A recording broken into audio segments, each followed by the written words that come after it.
بسم اللہ الرحمن الرحیم، ویلکم بیک. آپ کو خوش آمدید کہتے ہیں. آج انٹرٹینمنٹ اور آج نیوز ٹی وی کی خصوصی سحری نشریات باران رحمت میں میں ہوں آپ کا میزبان سید فرحان علی وارث. ہمارا موضوع ہم بتاتے چلیں ان لوگوں کو جنہوں نے ہمیں ابھی جوائن کیا. ہمارا موضوع چل رہا ہے صبر اور اطمینان. آغا جعفر رضا علوی صاحب ہمارے ساتھ موجود ہیں اور علامہ عابد رضوی صاحب ہمارے ساتھ موجود ہیں. میں اپنے اسی سوال کا سلسلہ جاری رکھتا ہوں. علامہ جعفر رضا علوی صاحب قبلہ یہ بتائیے کہ آپ نے ابھی تھوڑی دیر پہلے ذکر کیا صبر اور اطمینان کے حوالے سے انبیاء کرام کا، ائمہ طاہرین کا. دیکھیے میرا ایک سوال ہے کہ ہم ظاہر ان کی زندگی سے سیکھتے ہیں. آج جب ہم کسی کو نصیحت کرتے ہیں تو اکثر لوگ یہ بات کہتے ہیں کہ وہ تو نبی تھے، وہ تو ائمہ طاہرین تھے، ان سے ہمارا کیا مطلب، ہم کہاں ان سے ایسا صبر کر سکتے ہیں. تو میرے ذہن میں ایک سوال یہ آتا تھا کہ جو انبیاء یعنی حضرت رسول خدا صلی اللہ علیہ وسلم کا ذکر لے لیں، وہ ایک نور ہے بشری صورت میں دنیا میں حاضر. ائمہ طاہرین پنجدن پاک کا ایک نور تھا بشری صورت میں دنیا، یہ بشری صورت میں ہماری ہدایت کے لیے آئے. تو اس کا مطلب تو یہی ہوا نا کہ اگر میں یہ سمجھتا ہوں اور آپ میری رہنمائی فرمائیے گا اس پہ میں آپ کو آپ کے آگے سوال پیش کروں گا کہ جب بشری صورت میں آئے تو اس کا مطلب یہ کہ جو وہ کر رہے ہیں وہ ہمیں کرنا ہے. تو جو صبر اور اطمینان کی برداشت ان کے اندر تھی اس کی تو کوئی مثال نہیں ملتی. کیا ہم اس چیز پہ معذرت اور ایکسکیوز کر سکتے ہیں کہ وہ تو انبیاء تھے، ائمہ طاہرین تھے، انہوں نے صبر و اطمینان کر لیا، ہم نہیں کر سکتے؟ کیا انسان کے اندر بھی اللہ نے برداشت اور صبر، بے شک ان کا جیسا مرتبہ یا ان کے جیسا صبر اور وہ بے شک نہیں ہو سکتا، لیکن یہ بھی تو نہیں ہے نا قبلہ کہ ہم بالکل صبر و اطمینان چھوڑ ہی دیں کہ یہ صرف انہوں نے کرنا تھا. اس پہ ذرا تھوڑی سی روشنی ڈالیں. بسم اللہ الرحمن الرحیم. قرآن کریم کی آیت ہے سورہ جمعہ کی، لا یکلف اللہ نفسا الا وسعہا. اللہ فرماتے کہ میں اللہ کسی نفس کو تکلیف نہیں دیتا مگر اس کی وسعت کے مطابق. جتنی اس کی طاقت ہے، بساط ہے، برداشت کا مادہ ہے، اتنی ہی اس کو تکلیف دیتا ہوں.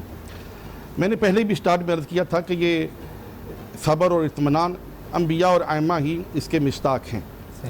مگر انبیاء علیہ السلام اور ائمہ اطہار اہل بیت اصحابہ کرام کی جو سیرت ہے، سنت ہے، وہ ہمارے لیے درس عمل ہے. انبیاء کے ساتھ اس لیے ایسا ہوا کیونکہ وہ معصوم ہستیاں ہیں. ان کے ساتھ ایسا ہوا ہمیں بتانے کے لیے، ہمیں سکھانے کے لیے کہ جب میری پیاری ترین عظیم ترین مخلوق انبیاء اس آزمائش اور امتحان سے نہیں گزرتے تو عام لوگ کیسے گزر سکتے ہیں. ایک، انبیاء علیہ السلام کے علاوہ، اہل بیت علیہ السلام کے علاوہ ایسی ہستیاں ہیں کہ جنہوں نے صبر بھی کیا ہے اور اطمینان بھی کیا ہے. جب انہوں نے صبر اور اطمینان کیا ہے تو پھر انہوں نے کوئی نہ کوئی مقام بھی حاصل کیا ہے. وہ سیر سلوک کی جب منزل پاتے ہیں تو اللہ کا جب ان کو قرب حاصل ہوتا ہے تو اللہ اپنی بارگاہ سے ان کو انعام عطا کر دیتا ہے. علامہ ملسی علیہ رحمہ نجف اشرف میں تھے اور کنویں میں ڈول ڈالا فجر کی نماز کے لیے تو پانی نہیں آیا. ہیرے جواہرات ہے، لالو یاقوت ہے، آپ نے وہ پھینک دیے. پھر دوسری مرتبہ ہیرے جواہرات لالو یاقوت، پھر تیسری مرتبہ ہیرے جواہرات لالو یاقوت، اور رونے لگ گئے اور کہا میرے اللہ مجھے اس کی ضرورت نہیں ہے، میں نے تیری نماز پڑھنی ہے، میں نے تیرا سجدہ ادا کرنا ہے. اور یہ بھی اطمینان تھا کہ میرے لیے وضو کے لیے پانی آئے گا. تو حضرت علامہ مجلسی علیہ رحمہ نے چوتھی مرتبہ بڑے اطمینان کے ساتھ ڈول ڈالا کہ اب ہیرے جواہرات لالو یاقوت نہیں آئیں گے، اب پانی ہی آئے گا. سبحان اللہ. اتنا اطمینان. تو پھر پانی ہی آیا اور انہوں نے وضو بھی کیا اور نماز پڑھی اور نماز میں دعا کیا کی جو ان کے شاگردان نے بتائیں کہ آیت اللہ ملسی علیہ رحمہ نے فرمایا میرے اللہ تیرا شکر ہے تم نے مجھے صبر بھی عطا کیا اور اطمینان بھی عطا کیا. تو اسی طرح فرحان بھائی، انبیاء علیہ السلام کے بعد جو برگزیدہ ہستیاں ہیں، جو اولیاء ہیں، وہ یہ مقام حاصل کر سکتے ہیں. سیر و سلوک کی منزل میں، عبادات میں، صبر میں، اطمینان میں، شکر میں وہ کیسا مقام حاصل کر سکتے ہیں کہ حضرت عیسیٰ علیہ السلام نے خدا بند عالم کی بارگاہ میں عرض کیا کہ میرے ساتھ کون بہشت میں جائے گا؟ فرمایا جاؤ فلاں جنگل میں ایک بڑھیا ہے وہ تیرے ساتھ جنت میں جائے گی. جا کے دیکھا تو وہ بڑھیا جو ہے آنکھوں سے اندھی ہے، پیر نہیں ہے، ہاتھ نہیں ہے، اور لوگ اس کی خدمت بھی کر رہے ہیں، تواضع بھی کر رہے ہیں. اور اس سے حضرت عیسیٰ علیہ السلام نے سوال کیا کہ تیرے ہاتھ ہیں نہیں، تیرے پیر ہیں نہیں اور تیری آنکھیں ہیں نہیں، یہ تمہیں مرتبہ کیسے ملا کہ جوک در جوک لوگ تیرے پاس آ رہے، تیری خدمت و تواضع کر رہے ہیں، کو کھانا کھلا. اس نے کہا کہ دل میرا اللہ کی ذکر سے مطمئن ہے اور زبان میری اللہ کی شاکر ہے، اور اس اللہ نے مجھے یہ اجر دیا ہے کہ میں کھانا تو پکا نہیں سکتی، چل سکتی نہیں، میری آ کی خدمت کرتے ہیں. تو عرض یہ ہے کہ ائمہ معصومین کے علاوہ، اہل بیت کے علاوہ، انبیاء علیہ السلام کے علاوہ ایسی برگزیدہ ہستیاں ہیں کہ جنہوں نے صبر اور اطمینان میں اللہ کا ایسا قرب حاصل کیا ہے کہ کوئی بنا ہے، جال بنا ہے، کوئی سکندر بنا ہے، کوئی کلندر بنا ہے، سبحان اللہ، اور یہ مقام حاصل ہو جاتا ہے۔ سبحان اللہ، سبحان اللہ۔ اور اگر ایک عام آدمی بھی اگر اپنی عبادات اور ریاضت میں جی وہ منزل روحانیت حاصل کر لے، وہ مرتبہ حاصل کر لے، تو وہ اللہ جس کو چاہے مرتبہ دے سکتا ہے، اللہ، لیکن یہ اللہ جس کو چاہے۔ یہی میں نے عرض کیا تھا کہ اللہ انعام عطا فرماتا ہے اور اللہ نے انعام عطا جی، فرمایا۔ بہت خوبصورت بات۔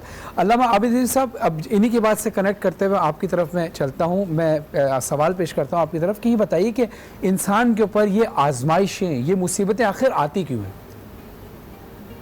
فرحان بھائی، بڑا اچھا سوال آپ نے کیا۔ اس وقت کافی سارے لوگوں کے ذہن میں یہ باتیں ہوتی ہیں کہ آخر ہم اس مشکل کا شکار کیوں ہوئے، ہم اس پریشانی میں کیوں آ گئے۔ تو اس حوالے سے شریعت مطہرہ کا جو نقطہ نظر ہے، ایک تو قرآن کریم فرقان حمید کو اگر ہم پڑھتے ہیں تو وہاں پر اللہ رب العزت کا فرمان ہے سورہ ملک کے اندر، خلق الموت والحیات لیبلوکم ایکم احسن عملا، کہ ہم نے زندگی کو پیدا فرمایا اور اس کے بعد موت کو بھی پیدا فرمایا۔ اب اس کے درمیان کا جو دورانیہ ہے، اس میں کیا کیا جائے گا؟ فرمایا لیبلوکم ایکم احسن عملا، بندوں کو آزمایا جائے گا، آزمائشوں میں ڈالا جائے گا۔ رب دیکھنا چاہتا ہے کہ کون تم میں سے اچھا عمل کرتا ہے، یعنی رب کی طرف سے آپ کے اوپر آزمائش ڈالی گئی۔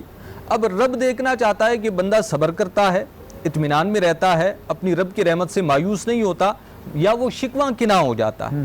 انبیاء اکرام علیہ السلام، اہل بیت رسول صلی اللہ علیہ وسلم، صحابہ اکرام علیہ الرضوان، ان سب کو ہمارے لیے مشعل راہ بنایا گیا۔ انہوں نے نمونے کے طور پر ہمیں کر کے بتایا کہ مشکل تو آئی اور بے شک اللہ ہی کے حکم سے آئی۔ اب اس مشکل کے وقت میں انسان کے سامنے دو راستے ہوتے ہیں کہ وہ شکوہ کرے، واویلا کرے، وہ مایوسی کا اظہار کرے، یا پھر وہ اللہ سے اپنی توکل کو مضبوط کرتے ہوئے، صبر و شکر کے دامن کو اپنے ہاتھ میں رکھتے ہوئے یہ سوچے کہ جس رب کی طرف سے یہ مشکل، یہ پریشانی آئی ہے، وہ رب میرے ساتھ ہے اور میں اس کی رحمت سے مایوس نہیں ہوتا، اللہ ہی اس مشکل کو مجھ سے دور کرنے والا ہے، تو اس طرح اسے اطمینان بھی حاصل ہوگا اور سب کا اجر بھی پائے گا۔ اگر آپ کی بات نہ کٹے تو اسی میں آپ شامل کیجئے گا اپنے جواب کے اندر، ہماری نا اللہ کی نعمتیں کھاتے کھاتے نا دانت توڑ دیتے ہیں ہم لوگ، لیکن شکوہ کرتے ہوئے جو ہے نا ہماری زبان نہیں رکتی۔ اب انسان کہتا ہے کہ جب اللہ اس پر آزمائش ڈالتا ہے تو کہتا ہے اللہ یہ تو نے کیا کر دیا، تو نے میرے ساتھ یہ کیا کر دیا، تو نے مجھ سے، اور جب اس پر نعمتیں ہوتی ہیں تب وہ یہ نہیں کہتا کہ اللہ میں اس قابل کہاں تھا۔ جب مصیبت پڑتی ہے تو کہتا ہے اللہ تو مجھ غریب آدمی، مسکین آدمی پہ کیا کر دیا، لیکن وہ یہ نہیں دیکھتا کہ جب وہ اس کی اوقات سے بڑھ کر اللہ نے دیا ہوتا ہے۔ بے شک ہے۔ تو اس پہ ذرا فرمائیے۔ اللہ کی نعمتوں کی جہاں تک بات ہے تو وہ تو خود رب فرماتا ہے کہ وَإِن تَعُدُّوا نِعْمَتَ اللَّهِ لَا تُحْصُوهَا، اللہ کی نعمتوں کو شمار کرنا بھی چاہو گے تو تم شمار نہیں کر سکتے، اتنی نعمتیں اس نے عطا فرمائی ہیں۔ اب جو آزمایا جاتا ہے، لیبلوکم، آزمائش میں ڈالا جاتا ہے، تو اس کے بعد بندے کا جو عمل ہوتا ہے اس کے نتائج مرتب ہوتے ہیں، بالکل اس کا اثر ظاہر ہوتا ہے کہ اگر اس نے صبر کیا، اس نے شکر کیا، تو پھر خود رب فرماتا ہے کہ لَإِن شَكَرْتُمْ لَأَزِيدَنَّكُمْ، تم نے صبر و شکر سے کام لیا، اپنے رب سے اپنی امیدوں کو وابستہ کیے رکھا، تو اب رب نعمتوں کو تم پر زیادہ فرمائے گا، تمہیں آسانی اور فرحت عطا فرمائے گا۔ اس کے مقابلے میں اگر ناشکری اور واویلا کرے تو پھر کفران نعمت وہ نعمتوں کے زوال کا سبب بنتا ہے، پھر جو ہے وہ بھی بندے کے ہاتھ سے نکل جاتا ہے اور آخرت کے اجر سے بھی محروم رہتا ہے۔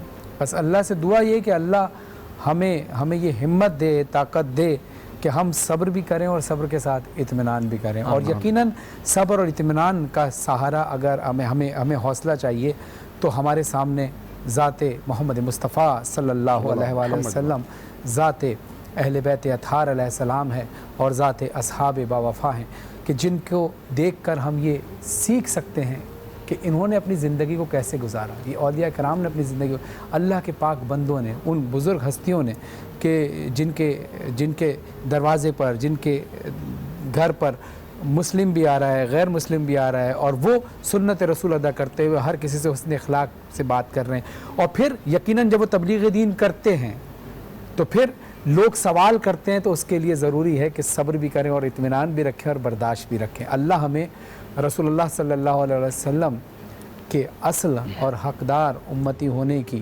توفیق دے، اور ان کے نقش قدم پر چلنے کی توفیق عطا فرمائے، اور اللہ سے دعا ہے کہ اللہ علماء کرام کا سایہ ہمارے سروں پر قائم و دائم رکھے۔ اور آج ٹی وی کی پوری ٹرانسمیشن کے لیے بہت ساری دعائیں، ان کے تمام والنٹیئرس کے لیے بہت ساری دعائیں۔ لیکن یہ محفل کا سلسلہ اور یہ ٹرانسمیشن کا سلسلہ ابھی ختم نہیں ہوا ہے، ابھی نعت کی محفل سجے گی، لیکن بریک کے بعد۔ ہم شکریہ ادا کرتے ہیں علامہ آغا جعفر زالوی صاحب کا، علامہ عابد رضوی صاحب کا کہ آپ تشریف لائے، ہماری رہنمائی فرمائی۔ ناظرین، بریک کے بعد دوبارہ حاضر ہوتے ہیں اور ایک نعت کی محفل کے ساتھ، اور اس کے بعد ہم آپ سے ملاقات کرتے ہیں۔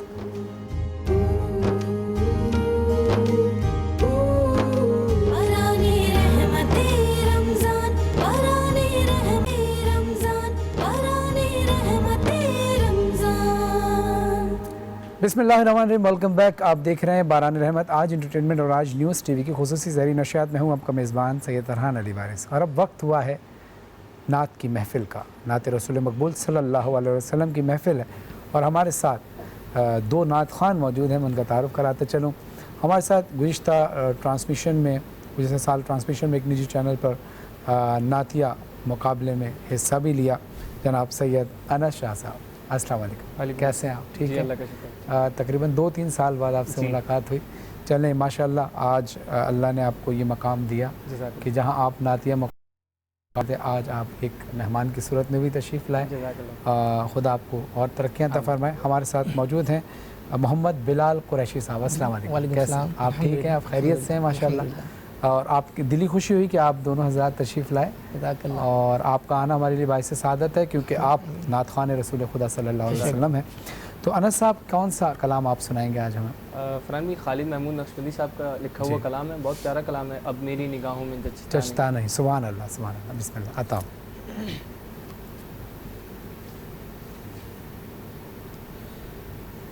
اب میری نگاہوں میں، اب میری نگاہوں میں جچتا نہیں کوئی، سبحان اللہ، سبحان اللہ۔ اب میری نگاہوں میں جچتا نہیں کوئی، جیسے میرے سرکار ہیں ایسا نہیں کوئی، جیسے میرے سرکار ہیں۔ خوبصورت شعر عطا کہ تم سا تو ہنسی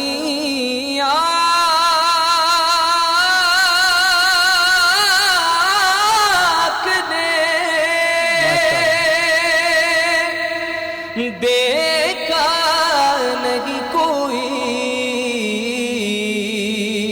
تم سا تو ہنسی آنکھ نے دیکھا نہیں کوئی، یہ شان لطافت ہے کہ سایہ نہیں کوئی، یہ شان لطافت ہے۔ سبحان اللہ، اور اے ظرف نظر دیکھ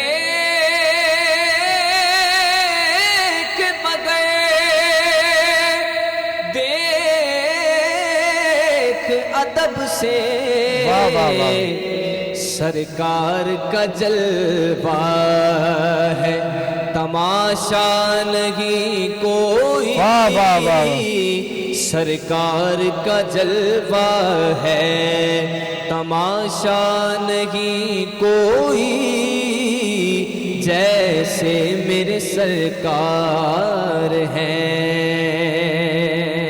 بہت پیارا شعر فرماتے ہیں، جزاک اللہ، جزاک جیسے میرے سرکار ہیں ایسا نہیں کوئی۔ کیا بات ہے، سبحان اللہ، سبحان اللہ۔ وہ شعر عطا ہو جو آپ پڑھ رہے تھے۔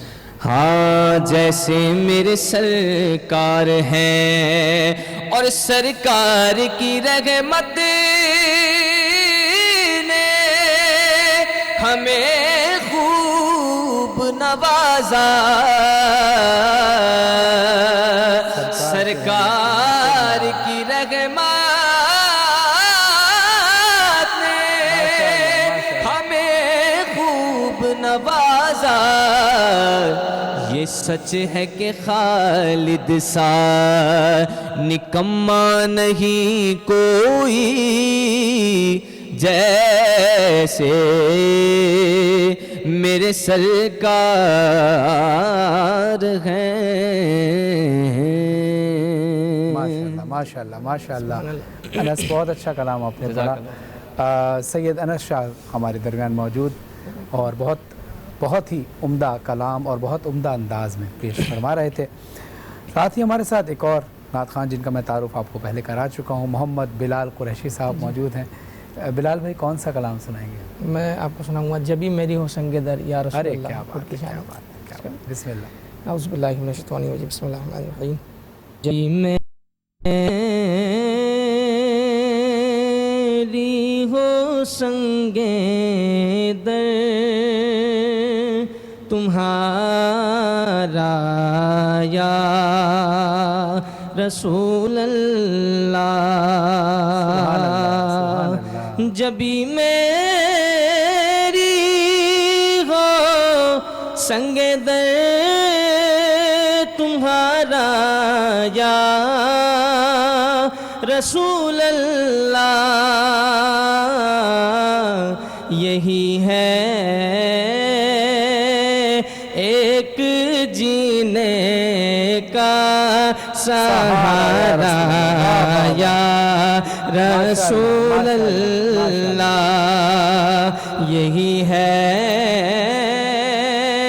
ایک جینے کا سہارا یا رسول اللہ دکھا دو اپنا چہرہ پیارا پیارا یا رسول اللہ دکھا دو اپنا چہرہ پیارا پیارا یا رسول اللہ خدا را جیتے جی کر لو نظارہ یا رسول اللہ اور بروزے حشر میرے اس یقین کی لاج رکھ لینا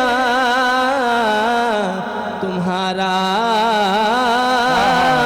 ہو تمہارا ہو تمہارا یا رسول اللہ تمہارا ہو تمہارا ہو تمہارا یا رسول اللہ ماشاءاللہ ماشاءاللہ ماشاءاللہ اللہ کوئی آپ کو غم نہ دنیا میں دکھائے اور آپ کی آواز اتنی خوبصورت ماشاءاللہ اور جس حسین انداز سے آپ نے پڑھا انس آپ نے بھی اور بلال قریشی صاحب آپ نے بھی اللہ سے دعا ہے کہ اللہ آپ کی آواز میں تاثیر عطا فرمائے بہت شکریہ ذکر ہو گیا مدینے کا اللہ سے دعا کرتے ہیں کہ اللہ ہمیں مدینے کا مزہ آمین اللہم تو آئیے مل کر ابھی کلام پڑھتے ہیں آپ لوگ میرا اگر ساتھ دیں جی جی بالکل کہ ظاہر ہے پڑھ کے اور میزبانی کر کے آواز اس قابل نہیں رہتی آپ ساتھ دیں گے تو اچھا لگے گا انشاءاللہ مدینے کا مسافر ہوں مدینے کا مسافر ہوں مدینے کا مسافر ہوں مدینے کا مسافر ہوں سلام نے پاک رستوں پر جہاں سرکار گزرے سلام نے پاک گلیوں پر جہاں حسنین کھیلے ہیں، در زہرا جہاں کر فرشتے بھیک لیتے ہیں، انہی رستوں انہی گلیوں اسی در کا مجاور ہوں، مدینے کا مسافر ہوں، مدینے کا مسافر۔ زواروں محمد کے تمہیں سر پر اٹھاؤں گا، تمہیں راستے میں سرکار کی نعتیں سناؤں گا، جو تھک کر بیٹھ جاؤ گے میں پیروں کو دباؤں گا، میرے ہمراہ ہو جاؤ، میں ہر خدمت کو حاضر ہوں، بقیہ جاتے ہی خود کو زمین پر میں گراؤں گا، نبی کی آل کی غربت پہ میں آنسو بہاؤں گا، مصائب آل احمد کے میں دنیا کو سناؤں گا، تڑپتا ہے یہ دل کتنا میں بتلانے سے قاصر ہوں، مدینے کا مسافر ہوں، مدینے کا مسافر ہوں۔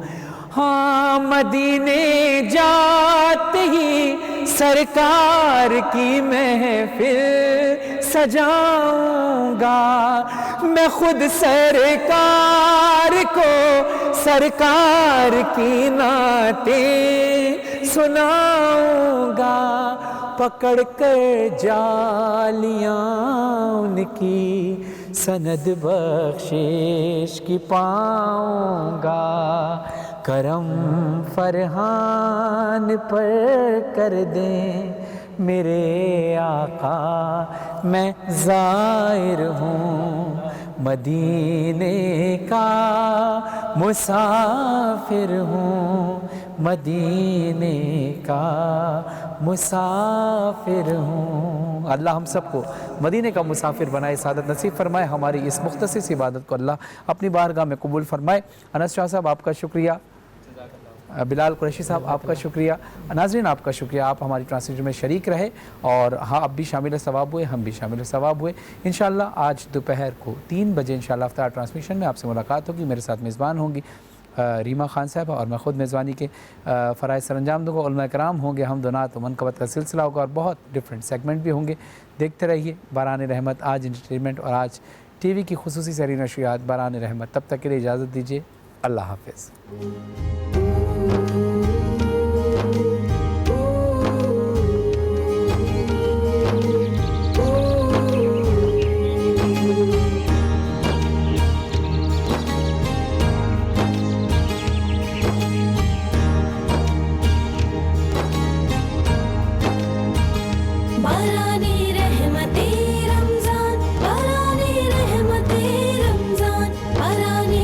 رمضان